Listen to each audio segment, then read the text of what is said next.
Abala ngayon si Jolo Revilla sa panunungkulan bilang provincial board member sa lalawigan ng Cavite. Isa sa proyekto niya ay ang Taglakas 2011.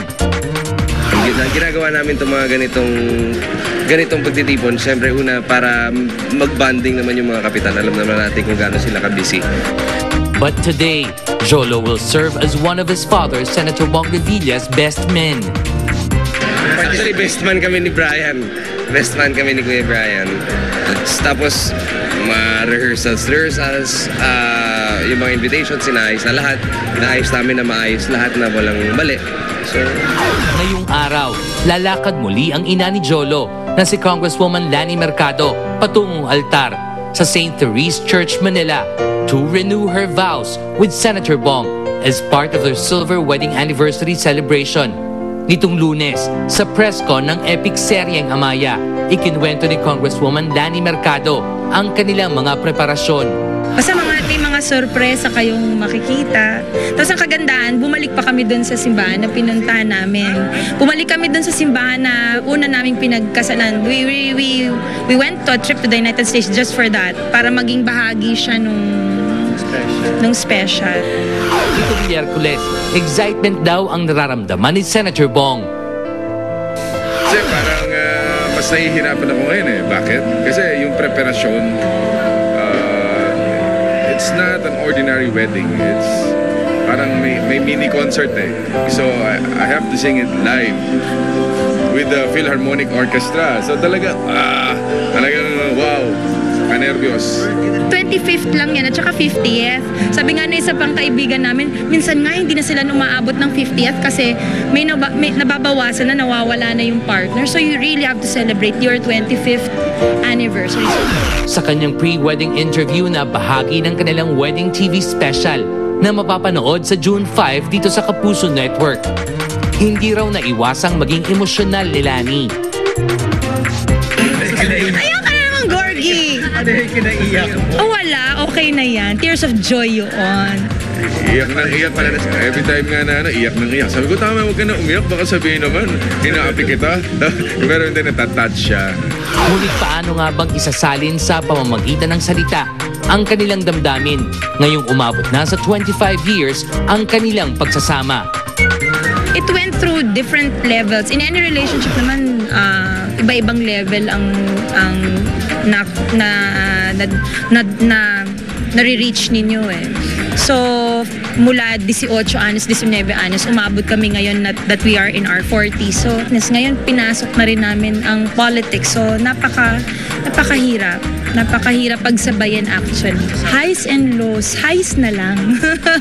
Huwag na yung mga lows. Siguro yung pinakasalan niya ako dito sa simbahan. Yung unang-unang high was the marriage in the United States. Yung itinago naming kasalan. Yung ipinanganak yung 6 naming mga anak. Those are considered highs in the relationship. May lows, pero wag na tayo mag-dwell doon. Sa pagkakataong ito, anong uring pangako kaya ang bibitawan ni Senator Bong sa kanyang kabiyak? Meron ako baon na ginawa. Abangan nyo na lang. Kaya maraming sorpresa na magaganap sa ating wedding. Biski ako, hindi ko siguro akalaing ganito ka-special tong araw na darating na yan.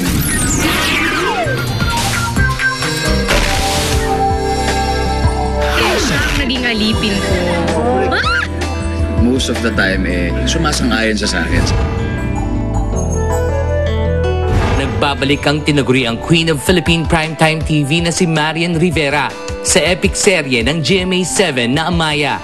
Malaking pressure daw para kay Marian ang pagkatiwalaan na magbida sa ganito kalaking proyekto. Wala namang hindi maganda na pinaghirapan, alam mo yun? O na talagang sarap ng pagmamahal ng GMA sa akin. Maging si Ding Dong Dantes ay proud sa bagong proyekto ng kanyang kasintahan. It's really something big for her. Kaya sobrang natutuwa ako para sa kanya. Plus the fact that it's the first time na magkakaroon ng epic series sa GMA. Suportado naman si Marian ng kanyang ina at lola kagabi sa special advance screening sa SM City The Block Cinema 2. Natutuwa naman ako sa kanya na siya ang pinaganap sa Amaya. At unang-una, nakasama nila sina Miss Gina Alahar at si Lani Mercado. Proud ako sa kayo.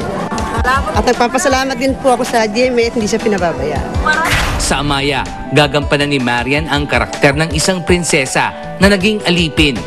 Pagdating kaya sa pag-ibig, kaya rin ba ni Marian na magpakaalipin? Why not? Yun talaga, why not? So, alipin ka ba? Kung dapat namang maging alipin sa pagmamahal na ibinibigay, bakit hindi? Ikaw ba naging alipin ni Dindo?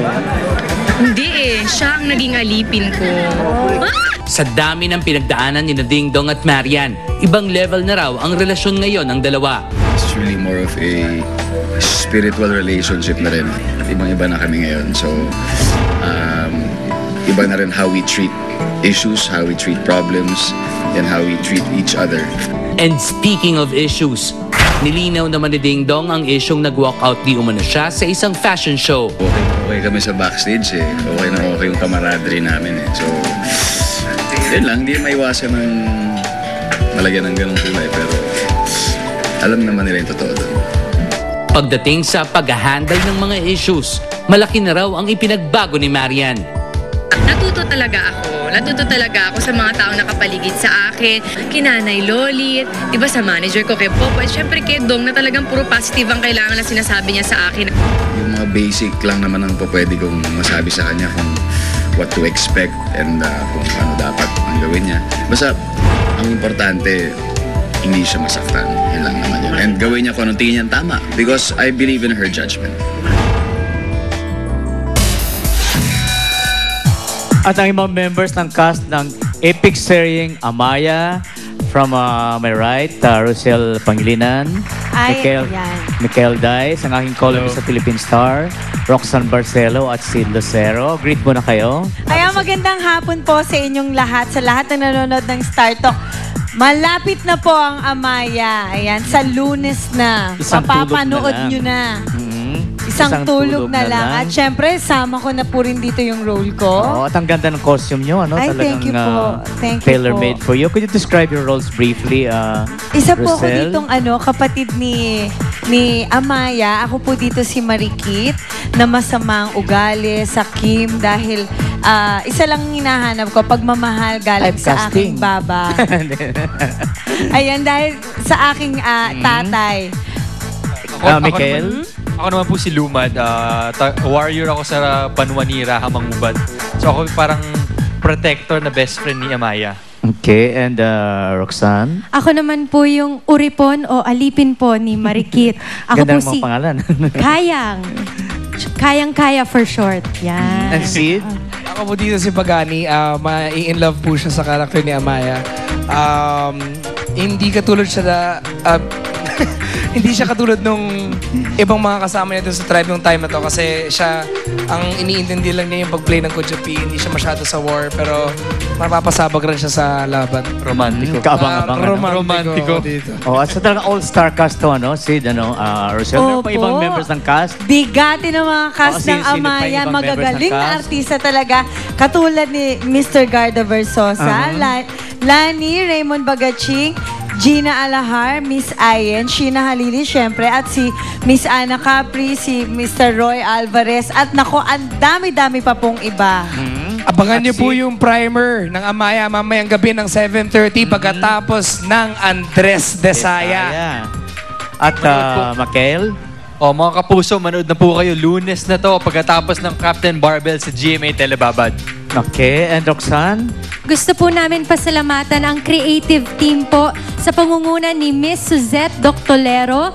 Salamat din po sa aming direktor na si Mac Alejandre!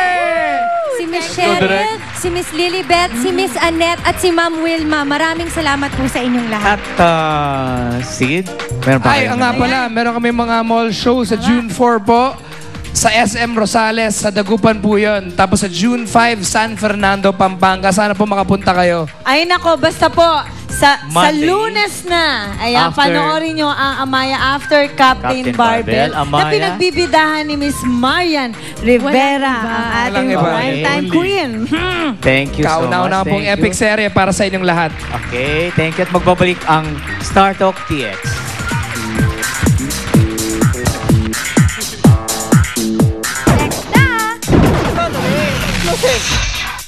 Yamamoto, nagpa siya ng isa-isang tabi ang pakikipagrelasyon ng upang ito o ng kanyang panahon sa pagtatrabaho. Hindi naman ako bubuhayin ng pagmamahal. Bubuhayin ako ng trabaho ko. Paris Live in Manila. Be at the Mall of Asia Concert Grounds on June 17, 2011. This portion was brought to you by Magic Coated.